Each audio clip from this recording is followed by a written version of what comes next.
Welcome to the Building to Scale podcast, where we bring real entrepreneur stories that showcase the challenges and successes in building and scaling an entrepreneurial business. Our host, Jeff Chastain, is a business transformation coach with Admentis, where he coaches business leaders and their teams with a proven set of principles and tools, helping them gain clarity in and get more of what they want from their business. Make sure to stick around until the end of the show, and we will reveal how you can become our next guest. Good morning. Welcome, everybody. Jeff Chastain here with the Building to Scale podcast, where I get the opportunity really to talk with other entrepreneurial business leaders and influencers, people in the industry here that have had success, had challenges both in growing and scaling their business to this point. So today's with me, I have Miss Erin Young with Slide UX down out of Austin. So we're fellow Texan here. So Erin, welcome to the show. And thank you for taking a few minutes out of your morning here to talk with us. Hi, Jeff. I'm glad to be here. So I guess always kind of jumping in, give us a little bit more background about yourself, about Slide UX, kind of what's going on in your world these days.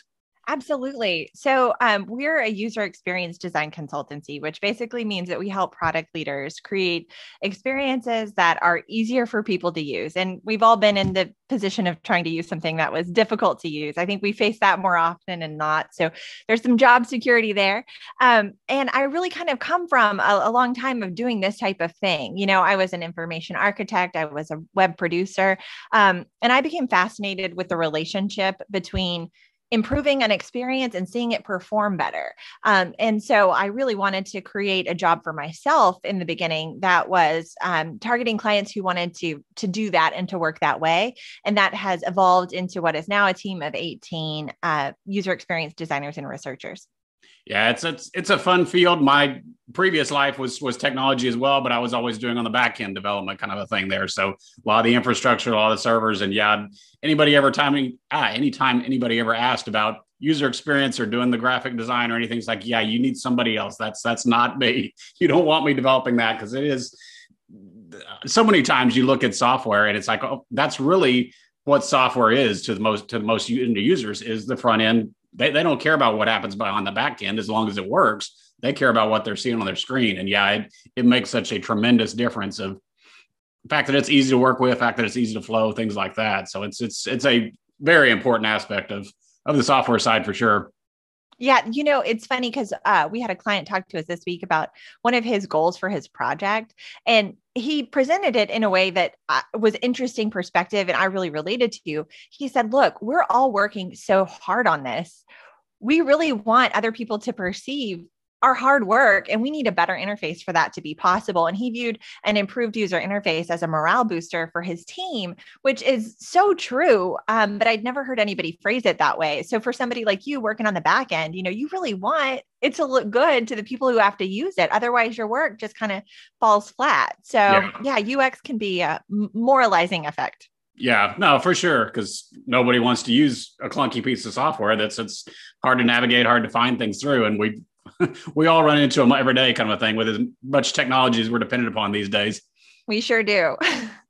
So tell us a little bit about, or what was your kind of, you said you'd kind of already started this way or always been this way. Were you always really the entrepreneurial kind of mindset, or because I think you said you'd started still more bigger company, corporate kind of a thing out of college. So it wasn't necessarily straight into your own business, but what's your kind of approach from an entrepreneurial standpoint? You're right in that I was not always entrepreneurial. And even still, I feel lucky to have found myself in this position. You know, I came from a family where my mom was a teacher. My dad was a general manager. Everybody worked for people. You were going to go get a job working for a company. That's just what would happen. And that's what I did. And I was really glad to have it. The entrepreneurial thing wasn't something that I really seriously considered. And I was really hesitant about it going in. I had a lot of questions about how it would work. And so for me, it started off very safe and very risk averse. I started off doing a contract through a staffing agency for one of my first gigs. It was a 40-hour week. And I had this idea of work-life balance if I could just cap my work into this little tidy 40-hour box. But what I learned about myself is that that's just not how I'm wired. I would still be tinkering even when my work was strictly limited to 40 hours a week by that contract. And so that was a bit of an insight about myself. And I started to explore the risks and how risky is it really, and how safe could I make it, or can I save up and kind of abate some of those risks? And it turned out that I could. And so that's the only reason I ended up down the entrepreneurial path, was with a great deal of spreadsheeting and calculator work and certainty around it, because it wasn't in my DNA to go this way. Yeah, no, and I've had my story on the show several times, but yeah, I wasn't the same. I was the same way as well.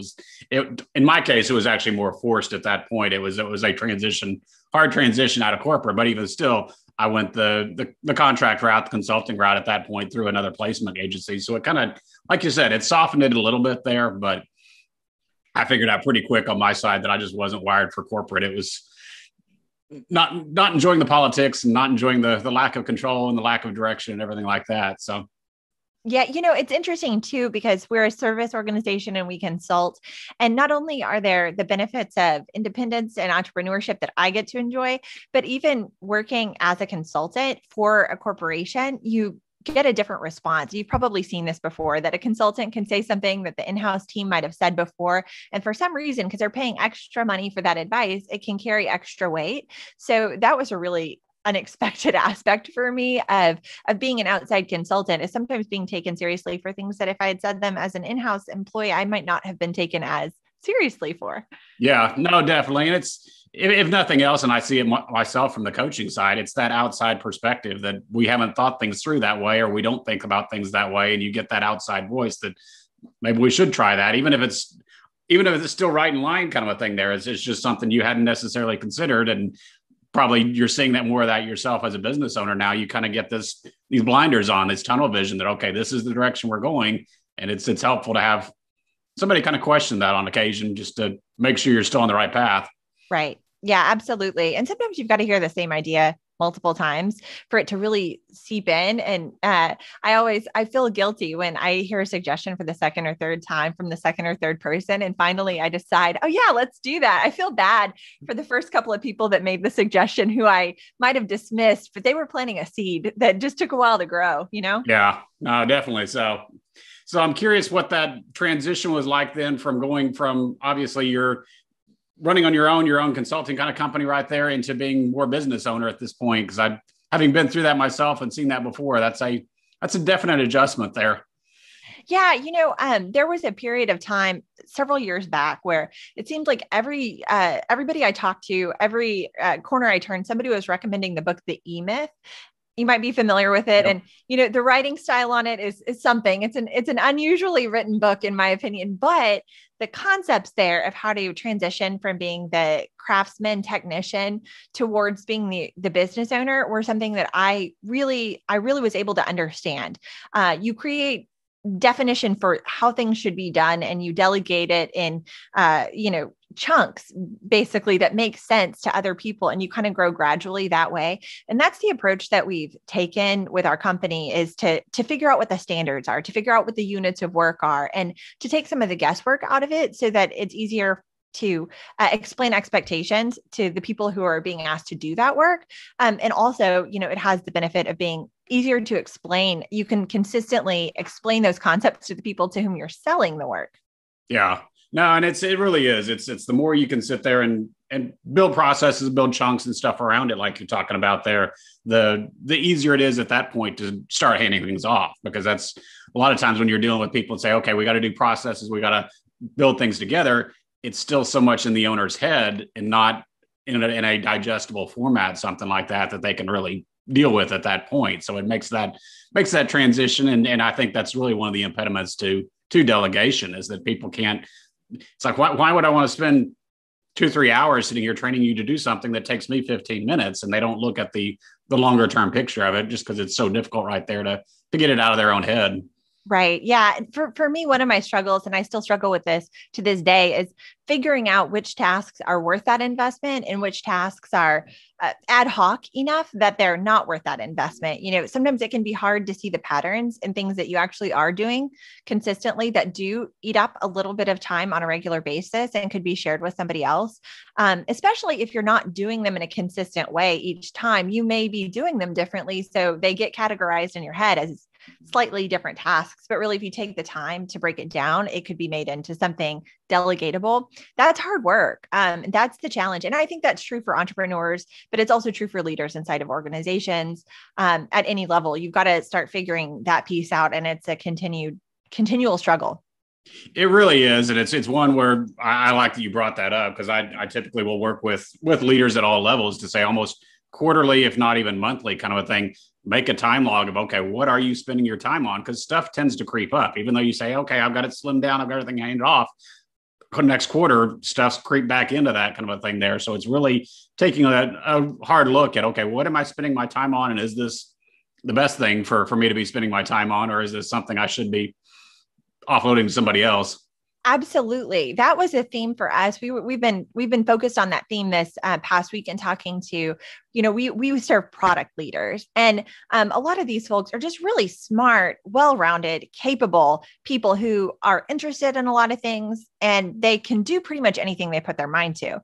But we all know that when you do something unfamiliar for the first time, it takes a lot longer, and the quality of what you produce is probably not that of what somebody specialized and experienced would deliver. And so, those product leaders have to make a choice when it comes to UX. A lot of times in a smaller organization, they have to do it themselves, and they do it sometimes skeptically. Like, I know I'm not that good at this, but it's getting us by for now, but it might take them more time and result in lower quality than if they were to outsource that. And other times they really love those responsibilities. They do want to develop in that direction. And if so, maybe that is a good use of their time to continue practicing and gain the reps. But for many of them, it's not. And so, although they can get by, their focus and their ability to develop in other areas would potentially be supported if they hired a specialist. So we talk about that a lot. Yeah. So I'm curious specifically within your role then, as the company's grown to, you said 18, 20 something people now, how that's changed from you being the one doing the actual design work there to where you are now, or has it changed kind of a thing there? What's your role evolved into? Yeah, that's a great question. And it has changed finally, I would say. We're almost 9 years into it, and I was still holding on to some of those consulting responsibilities for quite a long time.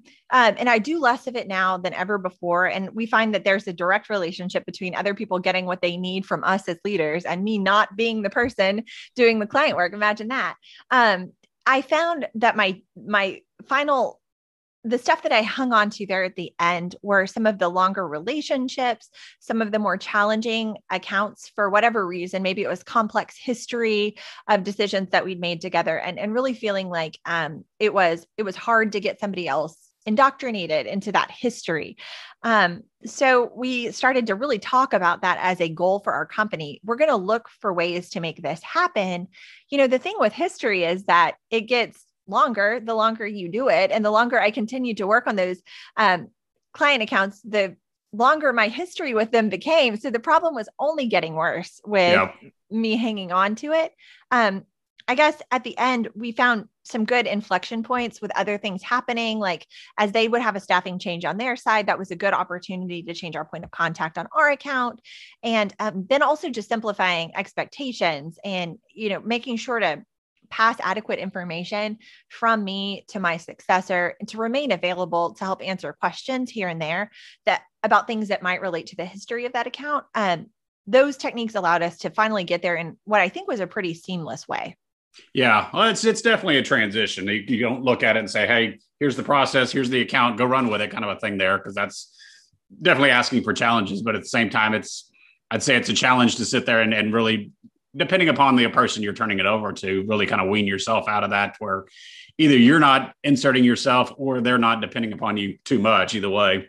Yeah, it can be tricky. And part of it is a little bit of always ripping off the Band-Aid in a way, because if you make yourself too available, then that can just become a habit and you don't actually escape that task. So, luckily we had strong leaders kind of going into each of those positions. And it was gradual, almost to where there was a day when I was attending a meeting and I realized like, I literally don't know the details of what's going on, or being asked to review something and being like, you guys know so much better what's going on with this work. Like at this point, I think I can safely close the book on my interaction with this and you guys run with this. You've got it and you're doing better than I could do at this point based on how familiar you are. Yeah. Well, no, I would say that's probably gratifying at that point to know that, okay, I don't have to be involved in the innate details of every single client account.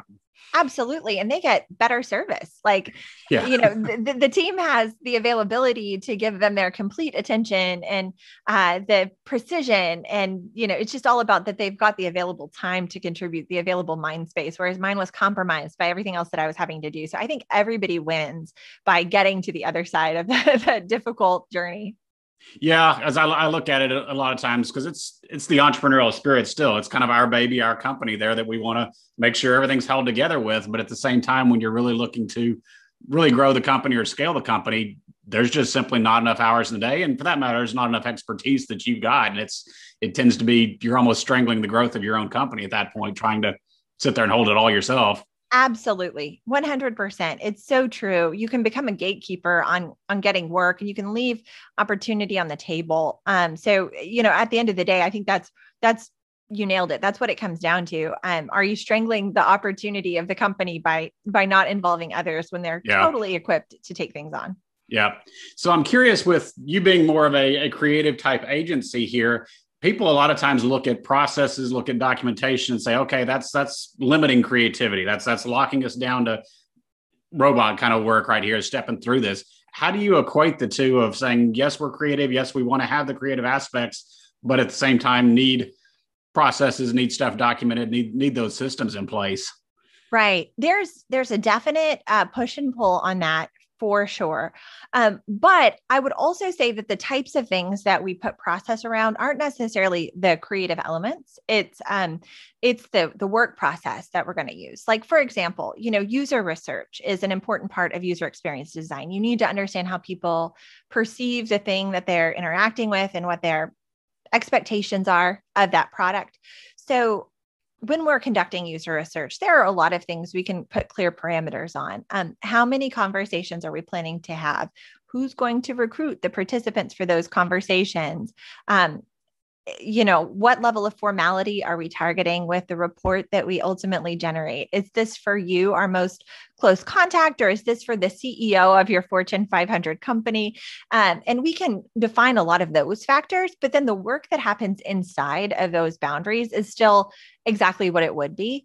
I think that in that way, it can work really well. I think the challenge that I think we all face as craftsmen is that you will, you just want to do great work, and work will expand to fill the amount of time that you give it in some of those creative cases. So our clients don't want that. They want good stuff, but they generally don't want 1,000,000 hours worth of good stuff. If 100 hours of good stuff would give them 95% of the result.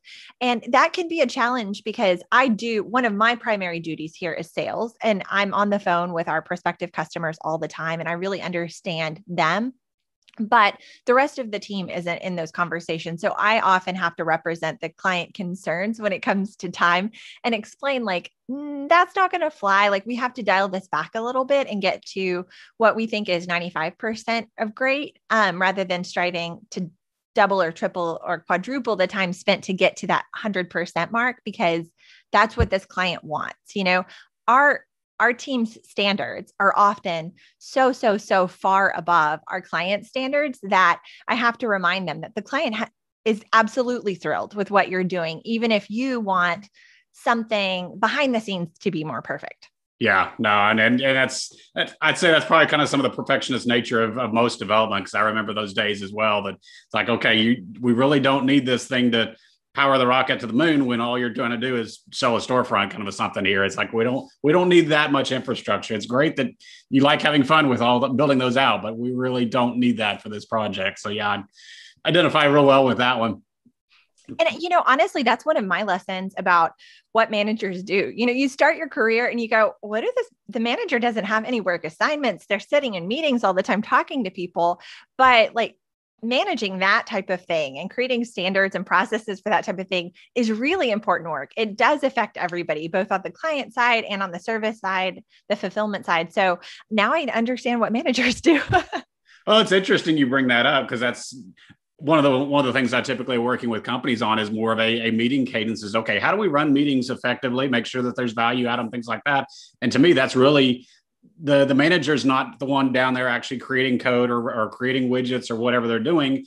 Maybe they're dealing with customers kind of thing from a sales perspective like you are, but still it's like the meeting itself is the main deliverable for the manager at that point. They're the conductor sitting there trying to coordinate everything. So the more effectively and the more efficiently they can run those meetings and do those kind of processes, like you said, that really is their job at that point in the middle. So it's interesting, like you said, kind of seeing that, because a lot of times once the entrepreneurs start kind of moving up from the bottom level to, okay, we're starting to add more layers to the company, it almost kind of feels like, okay, how am I really contributing anymore here at that point? Because I'm not writing code. I'm not designing interfaces anymore. Yeah, it's a change for sure. I'd be curious whether you see this challenge, but for me, one of the challenges that I had with that transition was that I needed a bit of a running start to provide critical feedback. I was never comfortable doing it on the spot in the meeting. And I learned that I needed to be able to speak from the hip about something that didn't align with expectations for whatever reason. That skill is something that I'm still working on to this day. Do you find people struggle to, give that feedback right then in their quote unquote deliverable, which is the meeting?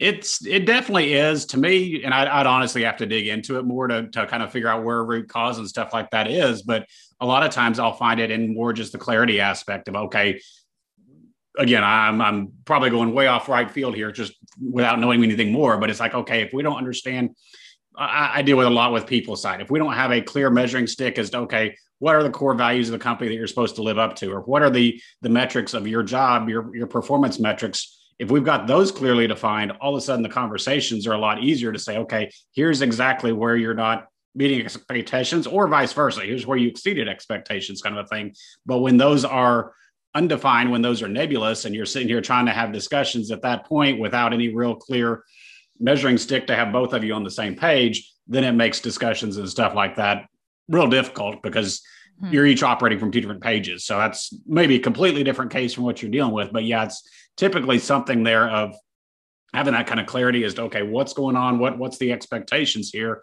so that we can have a real discussion about it instead of completely being off cuff. It's like, right here, I don't necessarily know what's going on underneath. I don't know what the root cause is, therefore, so I'm kind of winging it and making things up. But yeah, that's a lot of times that's where I'll see is that it just comes back to clarity and understanding more than anything. Yeah, I think that's a good point. Measurement's really important. Clarity on expectations is really important. And I think asking that question up front when there is some sort of disagreement or some sort of lapse in performance in some way, the question is, did you understand this expectation? Because if they didn't understand the expectation, that's a different problem than if they did understand it and for whatever reason weren't able to meet it. And that's something that I've learned as a manager, is trying to quickly figure out whether it was a communication problem or whether it was a performance problem. Yeah, no, definitely. And then hopefully you're not saying you can get it addressed and not see it again, because that's the other side is, okay, if we're seeing this again, every client or every month or whatever, again, is it a process problem, or is we have a people issue kind of a thing there to figure out what's really going on?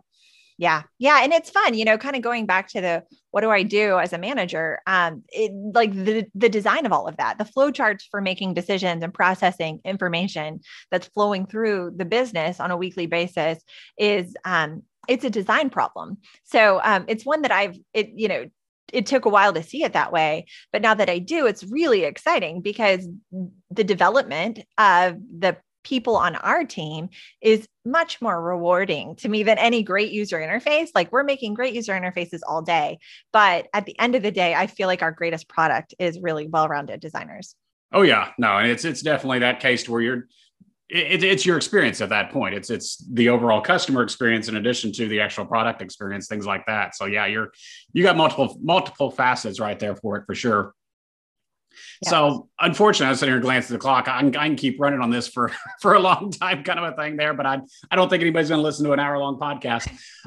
Always like kind of coming back and wrapping things up to say, hey, if there was some lesson learned, something that some stumbling block or whatever that went through over the last 5-10 years here of the company here, that, hey, if we had just tried this earlier, might have been a little bit smoother climb up the mountain. Does any one or two things come to mind? Yes, absolutely. And for us, our lesson, like you said, I wish I would have learned it earlier. And for us, it was simplification and focus. Everything is a lot easier when it's focused, when it's distilled down on like its core essence. And so, expectations to the team about what we're supposed to be delivering, expectations from our clients about what we're supposed to be delivering, process documentation and the refinement thereof so that we can deliver consistent results.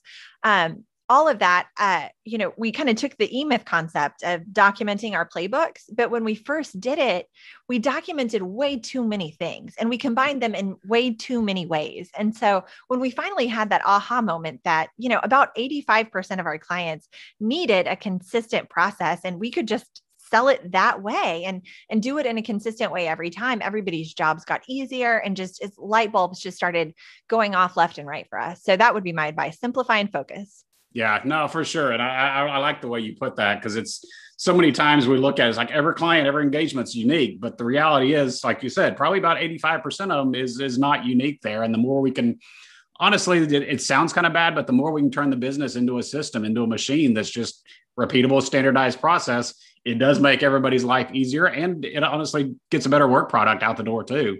Right. And that's the thing, like in my heart, like you, I thought, is this bad? Is it bad that everybody's project isn't customized? Once we reached the point of doing it this way, what I found is that clients embraced the idea that they were getting a consistent, proven process that we're constantly improving, and that I could describe it to them on the spot and send them a follow-up with exactly what we were going to do for them within hours afterwards.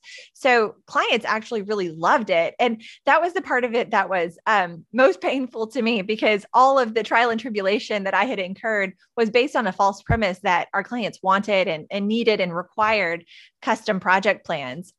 It has proved false for us. Yeah, it's interesting, because I run into the same thing, that on the surface, everybody thinks their business is absolutely unique. This is, of course, we're different from everybody else. And to some degree, that 15% level is and really should be. But yeah, the bottom 85% down here, the foundational of this is, you got sales and marketing to bring new leads in, you got operations to deliver a product or service, and you got finance to collect on the back end. It's like that describes basically every business out there in 10 seconds kind of a thing there. So yeah, it's one of those that uniqueness, everybody likes to have it. And like I said, in some respects they need it, but yeah, it can be a challenge if you focus solely on that right there and don't focus on the process side underneath. Yep, you get it. You totally get it. So I appreciate the time, appreciate the insight. Like I said, hopefully we'll have further conversations kind of a thing here. But if people want to come learn more about you or about Slide UX, where's the best place there?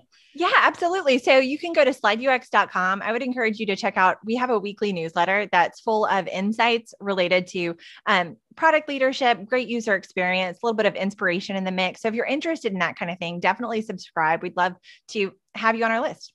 Sounds good. Yeah, I'm tempted to go get it myself, even though that's not my field anymore, just because I love seeing that kind of stuff. But I appreciate it. Yeah, we'll get all the links right here below. And like I said, hopefully best wishes here moving forward and continued growth. Thank you for your time today, Jeff. Thank you. Thanks for listening to this episode of the Building to Scale podcast. If you would like to share your entrepreneurial business growth story, please visit buildingtoscale.com/guest. If you got something out of this interview, would you do both us and our guest a favor and share it on your social media accounts? Don't forget to hit subscribe in your player so that you don't miss any future episodes, and make sure to reach out to Jeff Chastain on any of the major social media networks, or check us out at admentis.com.